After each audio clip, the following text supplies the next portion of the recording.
Okay. Welcome to the Cannabis Investor Webcast. The Cannabis Investor Webcast is where cannabis companies increase their liquidity, awareness, and exposure to individual and institutional investors, analysts, cannabis entrepreneurs, media, and consumers. Our sponsors today are American Green Incorporated and Indo Expo Conference. There we go. So thank you very much, Derwin, and welcome to everybody who's listening in live. Welcome to the folks who couldn't make it live but will be listening to the recording later. A big thanks to Cannabis Investor Webcast, and especially Derwin Wallace for putting this together. A lot of technology going on with this, and that's not always easy to handle. So assembling a group of presentations from individuals and companies, enabling all of us to discover new opportunities, people to work with, and to understand the market that much more. I think it's a very important opportunity, so thanks again for making that happen. So I'm just going to jump right in. I'm sure there will be a few questions at the end. So to that end, I'd like to get through this and reiterate some of what we've talked about in recent press releases, and what anybody who's been watching over the last few months has probably observed the direction that we are going, or trying to make our way into. So let me just make sure that here we go. I'm going to start with a little history or a concept of where we are, and that's that we believe this market is still brand new. Obviously, cannabis has been illegal in this country for a much shorter time than it's been legal. It's a very old marketplace. But in terms of what we have going on now in this commercial market, it's still quite new.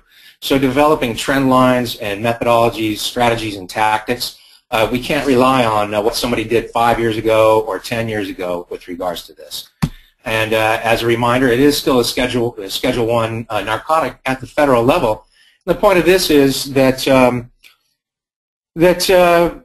obviously, in an unfettered marketplace, in a truly open market, it'll spur on growth. So I don't think I need to explain that to anybody.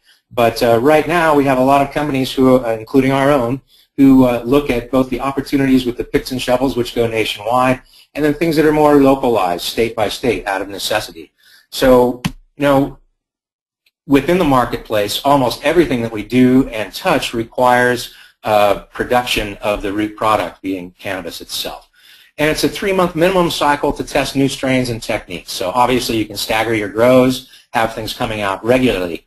But if you are looking to improve specific techniques, then it can take 3, 6, 9 months, a year as you work to perfect that.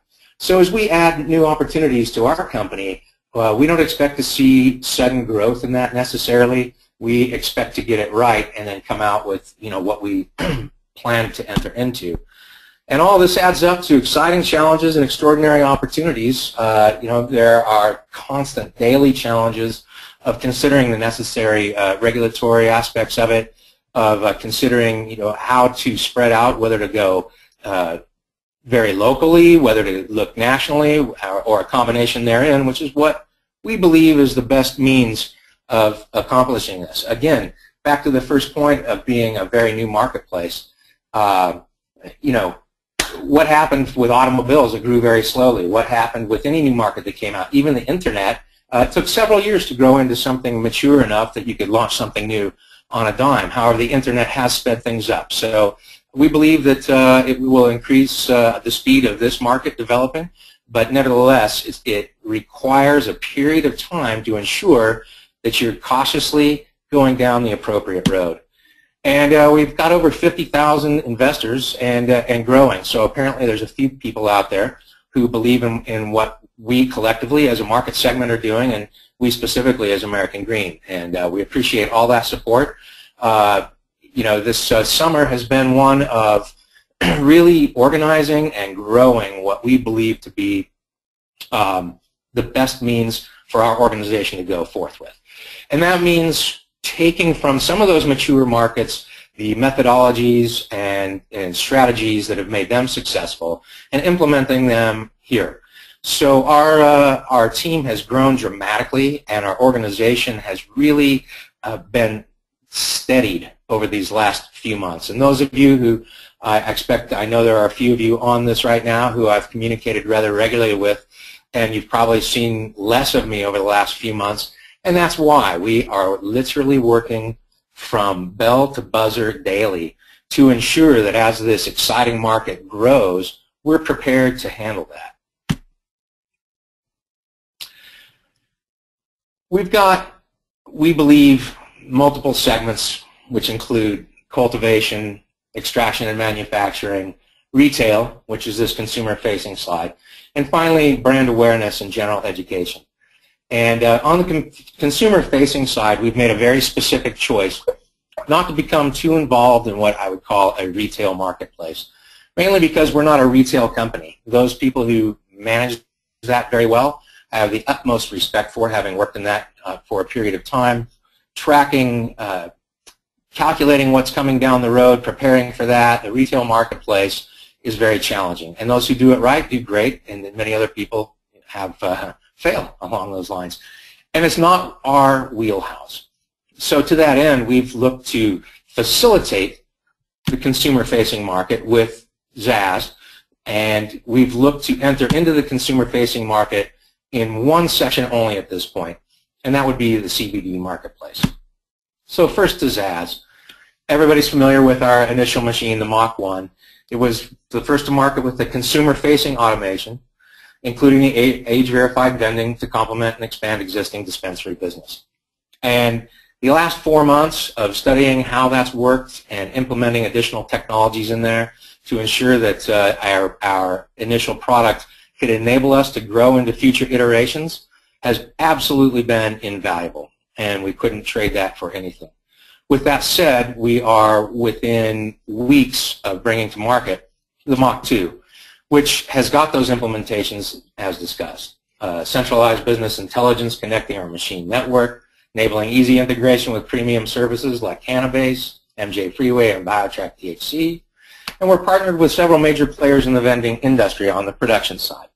More importantly, we've produced a software platform that allows anybody who'd like to come and work with us and interface through our API.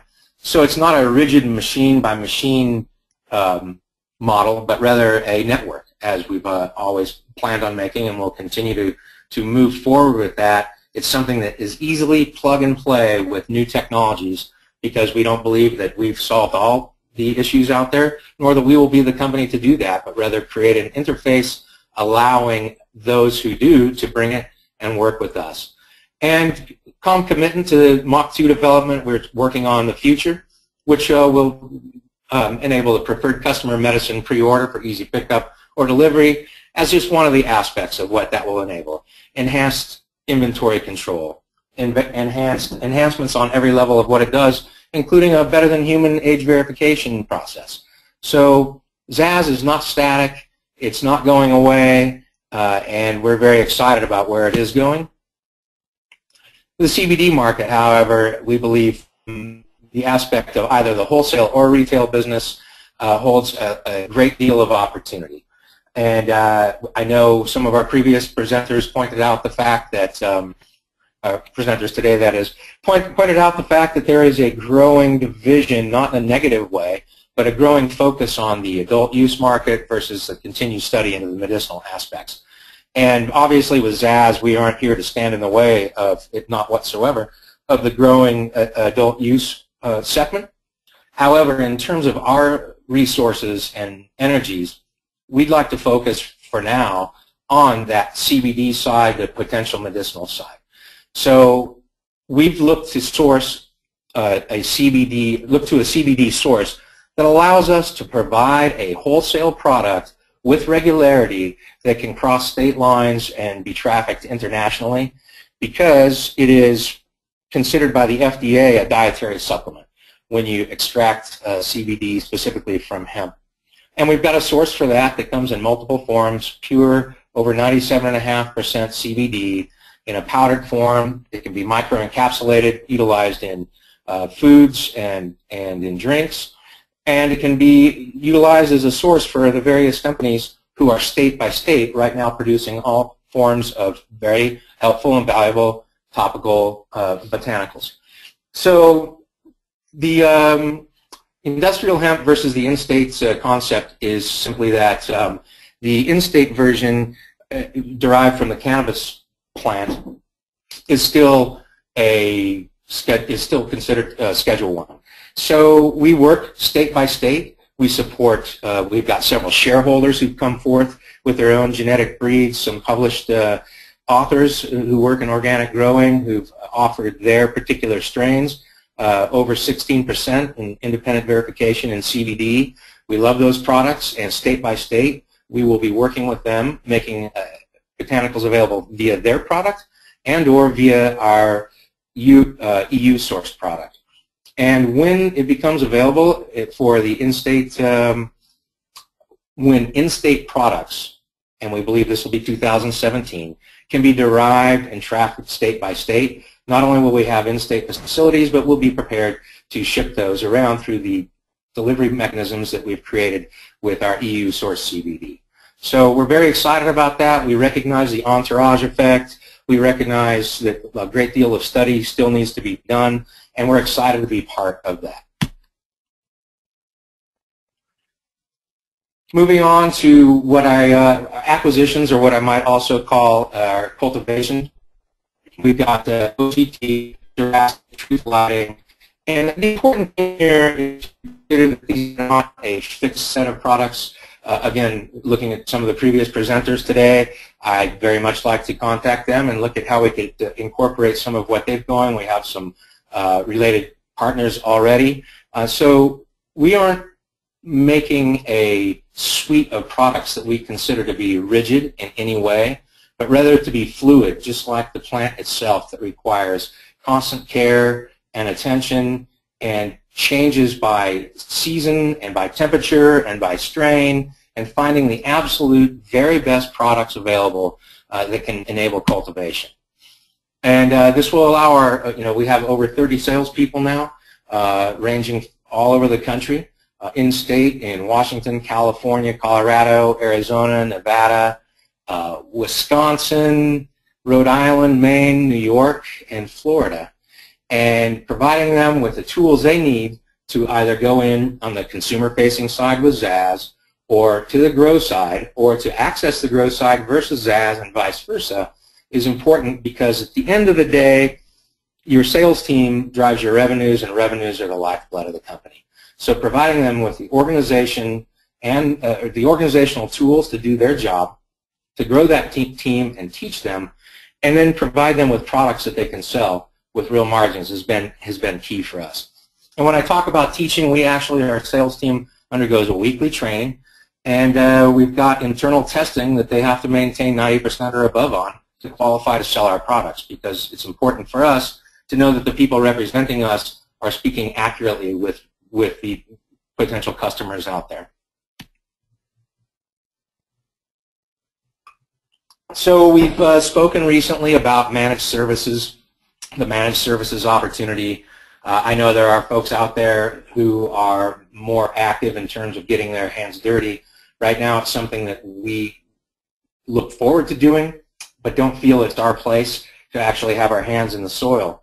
However, again, as people have discussed in business models that are out there, the managed services model, providing an opportunity for not just the vertical integration of our products, but also to enable legal and financial audits and assist the businesses as they grow in the best way possible, is something that we see as the best way that we can enable growth within the marketplace.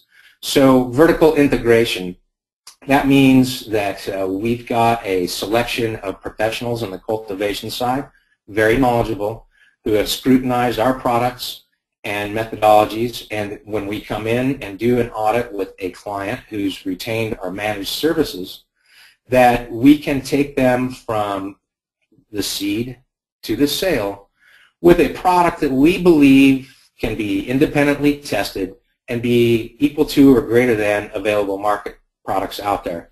But more importantly, that we can put our stamp of approval on it, a Michelin rating, if you will, such that no matter which state you're in, if you're legally acquiring your medicine, and it's associated with a product that came from a facility that we are associated with, that you are certain that you are getting the same product that you received elsewhere, that it was produced in the same professional manner, that it is free of pesticides, that it has the same percentages of either THC or CBD that you found elsewhere, and that it's a genetically verified strain. So again, growing very fast out there. It seems like a new strain comes out and it's suddenly nationwide. Back to the 3-month growing cycle, that first of all, that's impossible. But nextly, it's very easy to ride the coattails of a fancy name and draw people in. And it's great to educate folks and to share your wares with them. But it's also, at this point, a very disorganized market that we would like to bring a degree of organization into, so that people are certain that when they go to get the product that they select, that they are getting really that product. So vertical integration enables us as a business to provide our products, which we believe are superior in the marketplace, both for quality flower and for quantity of yield, and to potentially integrate those with other products that we bring on board, but such that we are purchasing both within our we're purchasing from ourselves, if you will, and we're selling to the outside market. So inside and outside sales are enabled through our vertical integration. It's not a one-stop shop. Again, I can't stress the lack of rigidity here at all. It's a constantly evolving market. Everybody who is involved with us internally knows this and is open to testing and trying other products that come along that we can add to our suite of products to ensure that ultimately the best quality of medicine is produced for the marketplace. So related aspects of our model, education. So education is important for the general education, the public out there. Everybody listening to this is pretty knowledgeable of what the market is and what the product can do for the most part. But we still represent a fairly small number in the country and growing. There are several states out there, obviously, the ball's rolling pretty rapidly forward, but the individuals in those states are frequently still lacking knowledge of what this special plant can do, why it should not be Schedule I, and why at the very least, if you select not to partake yourself, you shouldn't demonize those who've selected it as a means of medication.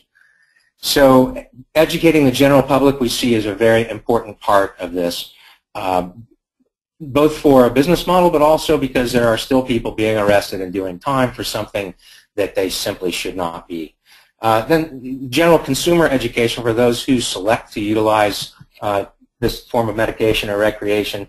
Again, going back to the previous slide, the ability for people to know specifically what they're getting and to have a high level of confidence that they are getting the strain they ordered, that it's manufactured in the same way, and that it's good for them with regards to no pesticides. These are very important to us. And then producer education. We've collectively had the opportunity to work with well over 100 growers, all of them with their own proclivities and skill sets, and learn from all of those. And we certainly don't come on board to dictate to anybody what methodology they should use, other than the science that we can show behind our products with a broad light spectrum, with the necessary nutrients, with that hyper suspended oxygen in the water and what that does to a plant, and make those available. But when I talk about education from a producer standpoint, that's a two-way street. We learn, and hopefully we have something to offer them. And we have created this model to produce a very broad base so that any challenges that arise in one area won't slow the company's growth overall. Basically a means of shareholder protection to insulate ourselves from market volatility and rapid product advancement. And we're confident in this model. We see it as a means of moving into the future, again, with that level of shareholder protection that we felt was important to produce. And finally, it's an opportunity for us to participate in all aspects of the market by being vertically integrated, both for education and for profit. Obviously, profit for investors is key, and it's key for us. But people, the old sales adage, know usually means they don't know, and that requires education from the retail consumer all the way through to the experienced cultivationist. So I have gotten through this fairly quickly. I'm sure we'll have some time for some additional questions, but I know there's a couple of general questions out there. I'll start with the share structure. It will not be changing. It does not mean that we don't have ongoing discussions with various groups where there could be some form of change in terms of a buyback and what have you, but it's not on the forefront. It's not what we're really working toward. What we are working toward as an M&A model that will make perfect sense for our share structure, as we've said and as we will do going forward. We plan to be here for some time and to generally bolster our position by acquiring professionals off the waiver wire, and that takes market cap. And that's what we have in there. And by market cap, I'm talking in terms of a professional sports team. Salary cap, I'm sorry. And we have salary cap with our share structure. And we are, as has been discussed in the past, there have been companies with share structures similar to ours who have done very well, and we plan to be one of those companies. Our intellectual property, specifically to the Tomasi patent, there are some companies out there who are infringing on it, and we will aggressively pursue it. However, doing so requires certainty of the direction that you're going, so that because getting into an IP battle in court can be time-consuming and costly. And mitigating that through moving forward appropriately is the best use of our resources at this point. We made the very best use of our resources by retaining that patent and moving forward with it. And we are creating a strategy, and we'll be rolling that out in the very near future, not just to protect ourselves, but to send a message elsewhere in the market that there is a protected intellectual property and that we will defend it. And finally, Jurassic, like Zaz, picks up speed with use. The more people share the experience, the more demand there is. The last part of the year to see very rapid growth as we get more and more inbound calls today than we can possibly do outbound. And as we bring the new technology on our channel partners, which we see as being an opportunity to work on both the wholesale and retail sides, our belief that a year from April, we could well achieve the 1,000 machines in the marketplace number that we set for ourselves. It's a lofty goal, and I won't fall on a sword if we don't get there, but it's lining up to appear as though if we don't make it, it won't be for lack of places to put them. Both email boxes. I just sent it again. I'm sorry. It sounded like there was some inbound there, Derwin. Okay, go ahead, Scott. Anyway, okay, sorry about that. So finally, and that's it. We are extraordinarily excited about the future. In the coming days and weeks, we'll have regular news to share with the public with regards to advancements that we're making, even as I speak. We're excited about those. I think it will coalesce this entire presentation into something that makes ever more sense for our faithful out there, but also for the institutional investor who can look at this and see that there is a well-conceived plan that's been produced and rolled out appropriately, providing a level of shareholder security and revenue to grow the company into the future. And ultimately, we see the share price reflecting that professional growth. And I tell you, I love all of our shareholders. As I mentioned, we have been very busy lately, but I still manage to interface from time to time, keep up on things via Facebook and Twitter. And as I've said before, and I say again, both the positive feedback and the negative feedback is the personal attacks I could probably do without, as could the whole company. But hey, those are opinions too, and we value what folk are thinking out there, because through that knowledge base we get a better appreciation of what people desire, what they see as the future, and mitigate that with our own strategy to ensure that we're moving forward with something that's both exciting and successful. So with that, I will close this portion of the presentation and open it up, Derwin, if there are any questions. Thanks, Stephen. You have a lot of questions. Oh, come on, really? Yes. Okay, let's start with number one. News came out of new Zaz machine with a complete full screen interface.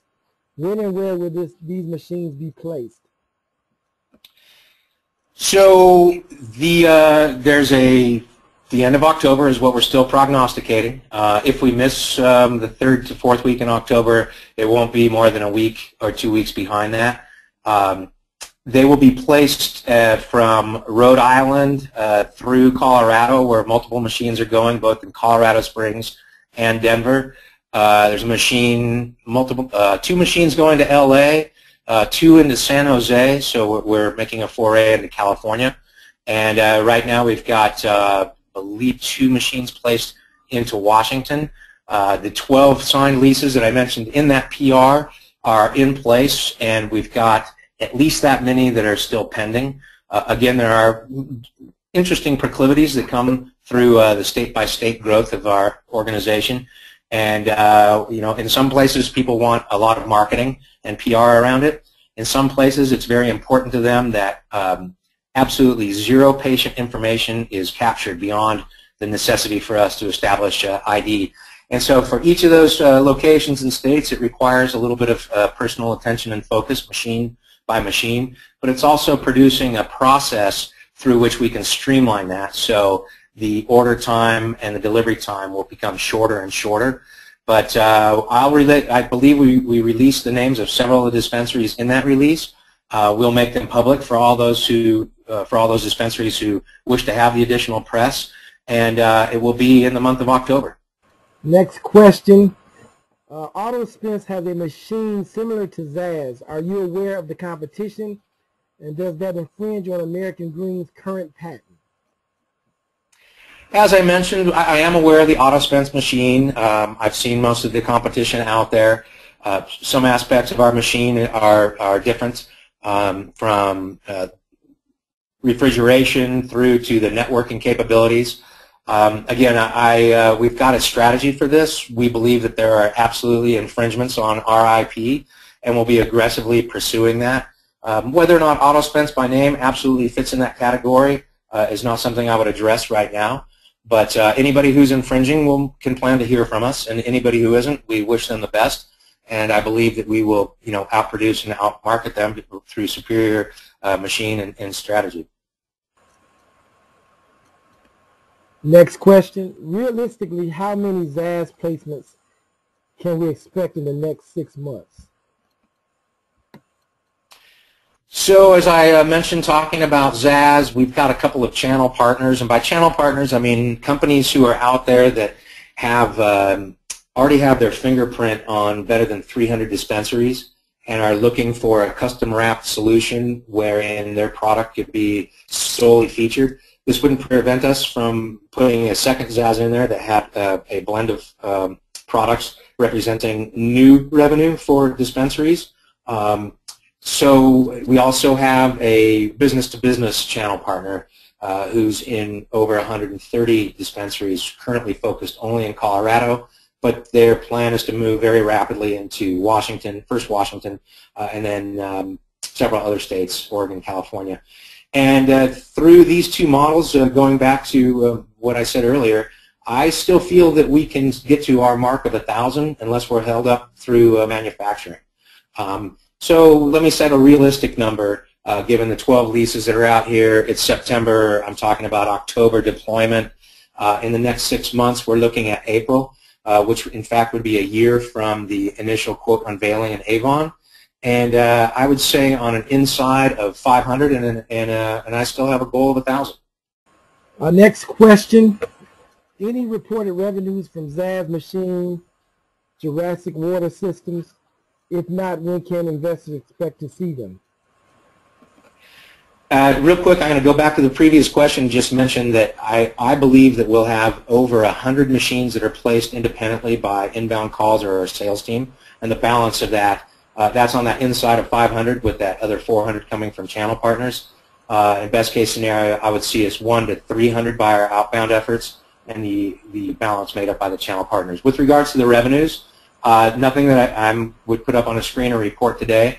But in our next quarterly report, I think that I know that you will see the results of our efforts at this point.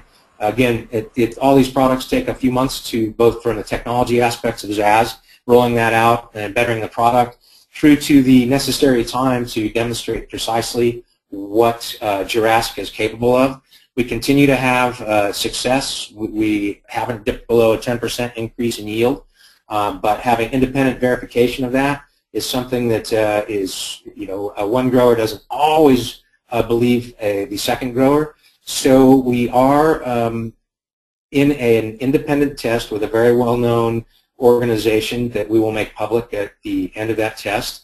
And I don't think anybody will have any doubts as a result of that about the validity of Jurassic as a means of enhancing yield and increasing product quality.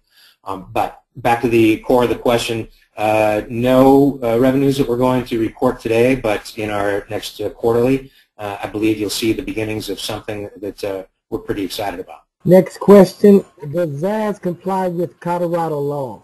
Anybody who's been following Colorado specifically, as the lightning rod of how really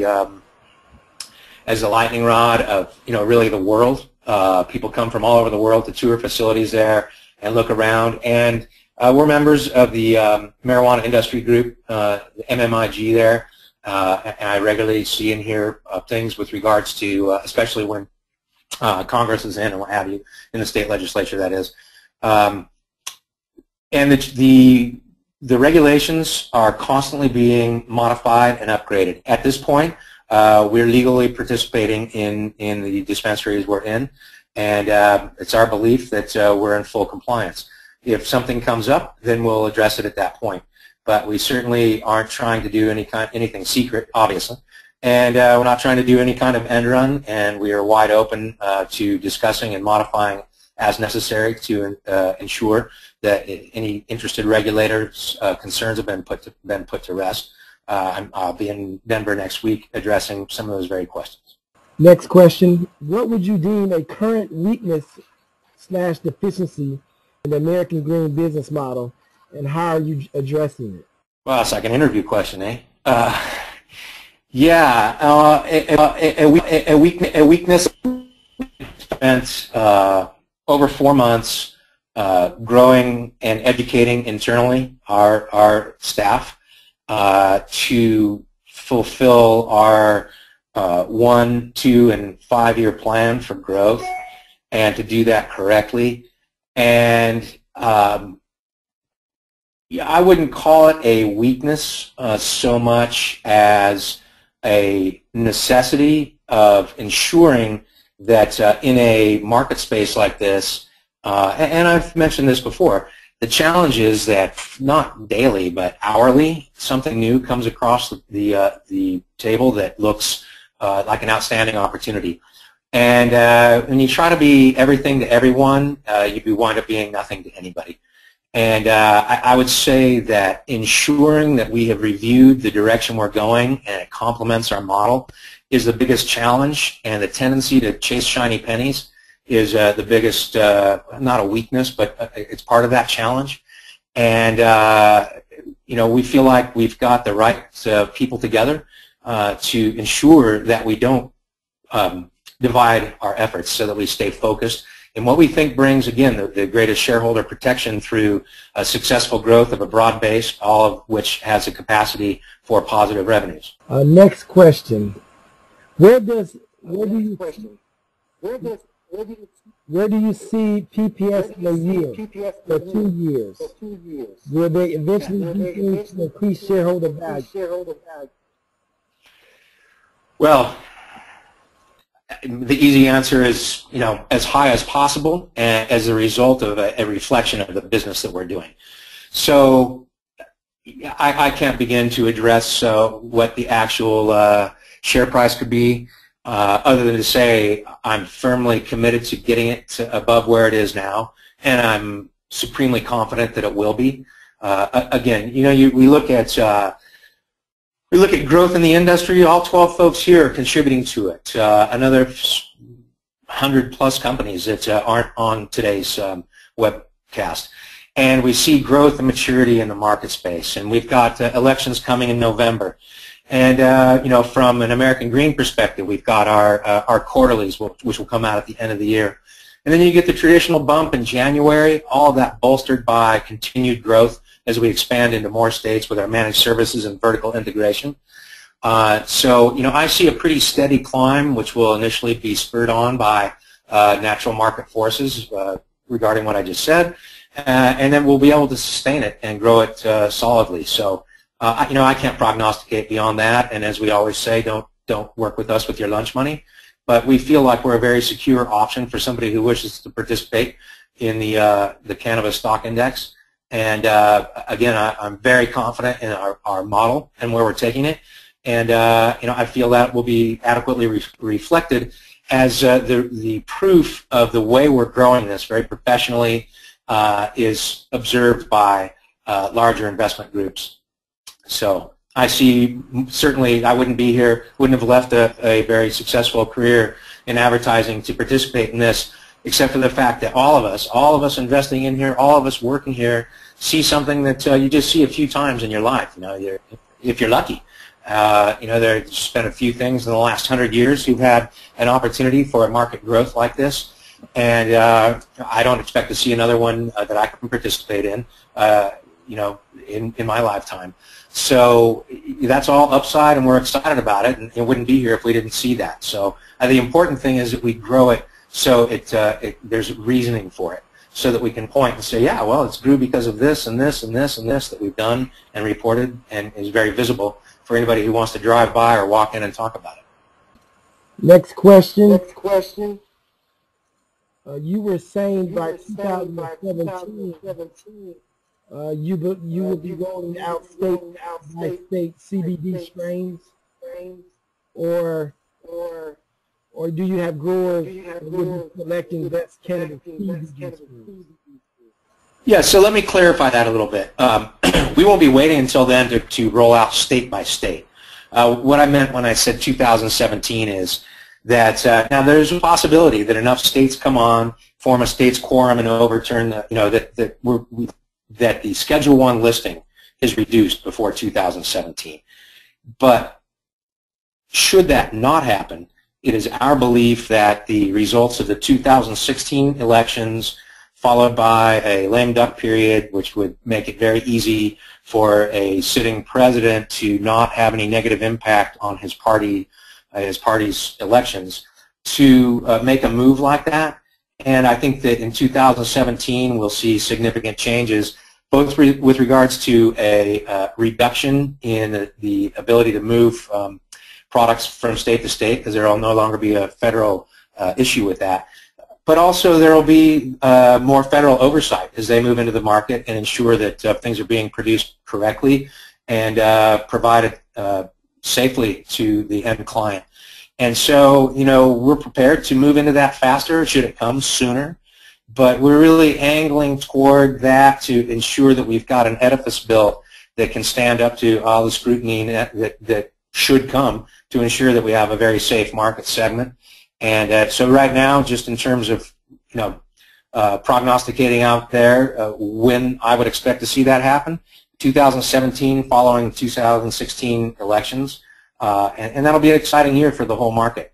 Again, if it comes sooner, great, and we're prepared for that because we are working with CBD strains state by state, but we are just not, whether it's from extract or otherwise, won't be having anything to do with going from state to state at this point. Next question. Creating a delivery network. Yep, sorry, Dwayne. Where is money coming from for acquisitions and employees? So we've got what's known as an off-balance sheet funding mechanism, and we're very careful about that to ensure that it is not ever toxic. in short, we have the funding necessary to achieve all the goals that we set out to do. In no way, shape, or form are concerned about market growth. We can, wherever that should go, large or small, we're prepared to approach that in a way that allows us to get into it aggressively without risking PPS or shareholder value. Next question. Is American Green a buyout target? Would it entertain such a proposal? Well, we aren't designing this for the purposes of becoming a buyout target necessarily, but if you produce a top-notch organization, cash flow positive with positive market growth and being a market leader, that could come along. And if it does, we'll entertain it at that point based on multiple criteria. First of all, is it best for the shareholder base? And nextly, does it, and these obviously are not necessarily dependent on one another, but we would want to ensure that whatever we've built wouldn't go away or be erased as a result of an acquisition, because we believe we're building something that provides quality and safety and education while producing revenues and shareholder value. Again, if it was an opportunity for a buyout that was the best for everybody concerned, we would entertain it. And since it's not on the table yet, that's probably all I can say about it. So not unilaterally saying no, it'll never happen. That would be very curious and interesting to see it come across the table. But at this point, we're growing ourselves to be the best company we can. If it leads to a buyout opportunity, we take a look at it, but it's not part of the strategy at this point. Next question. What are the strategies for utilizing flash head shops as a location for placement of gas machines? And right before head shops, I missed the first word. Sorry, Darwin. Smoke shops. Oh, smoke shops, head shops. Well, these are obviously related market spaces and places. I get excellent suggestions almost daily from folk who've isolated various places, that would be ideal for Zaz. Obviously, you can't put a regulated product in there, but we have, product recognition and going in there with the growing botanicals market referred to the CBD portion of it, other consumables that don't have regulated products in it. We actually have a couple of people on board at this point who've spent better than 25 years focusing on growing those sort of market segments, putting machines not dissimilar to Zaz into apartment buildings around college campuses or onto business campuses and what have you that makes sense. Smoke shops and head shops are an excellent example of a place where, perhaps some form of energy drink that was hemp-related would be very popular. Certainly botanicals and topicals that were legally sold, it would make sense. Those people are already part of the cannabis culture. So we not only have people on staff looking at that right now, but are moving aggressively toward that. And it's part of why I'm fairly confident that, again, production notwithstanding, we'll be able to get, we'll approach that previous goal of 1,000. Next question. Do you plan to upgrade from Pink Street? Not at this time. It's something that we are ensuring that our structure is well organized, such that if we decided to do that, we wouldn't have to start from scratch. But right now, for what we're doing and the way we select to do it, we are very comfortable where we are. With your investment of Truth Lighting, when do you believe that LED lighting make an impact on your business as well as the industry? Immediately on our business, our pre-sales are pretty dramatic, and that will be reflected again in the next quarterly. In terms of the industry, that's another one where we've got several units out there that people are observing. And this one doesn't necessarily require the full 3 months because we can put a light spectrometer underneath there and demonstrate that we have over 13 light spectrums. And there are several fairly qualified and in some cases renowned growers who are utilizing it right now and very excited about it. So I think the impact on the industry, Q1 of next year, impact on our financials immediately. Hold on one second, Stephen. I'm going through the questions. Hey, that's great. And Derwin, I actually had a question come across my desk, and I want to mention something that's somebody asked not that long ago why they didn't see any American Green insiders purchasing, employees and what have you, purchasing stock at this point. We've got, as I mentioned, over 30 salespeople. We've got, better than 45 people working here at this point, and over 2/3 of those people are actually taking between half and 2/3 of the salary they took in their previous jobs through excitement of being involved here. They decided to cinch their belt up a little bit and put a sharp pencil on their budget, and they are investing by way of taking a employee stock option program in lieu of their full payment. So these are people who could be making, in some cases, in several cases, myself included, double in an open marketplace, and instead decide to invest to put their payroll where their mouth is. So for the couple of people who've asked that out there, just know that everybody here is very dedicated to this company and working forward and accruing because we believe in it as well as you. So next question. Example of off-balance sheet funding, please. That's probably something that's better served in a different conversation, something that's live or interactive. Okay. Are you interested in acquiring other lighting technology? Absolutely. We're interested in acquiring or partnering with anything that makes our cultivation system better and improves the market in general. So, certainly if somebody has an idea or a concept out there that would lend itself to what we're doing, I'd love to look at it. Again, we're not rigid in our product selection. And would embrace anything that comes along that is superior to either what we have or what's available out there now, and or to sell that product for them if we didn't acquire it. We can provide a source of sales for organizations. Well, Stephen, that concludes the Q&A session. Do you have any last comment? Not other than to say thanks a lot, Derwin.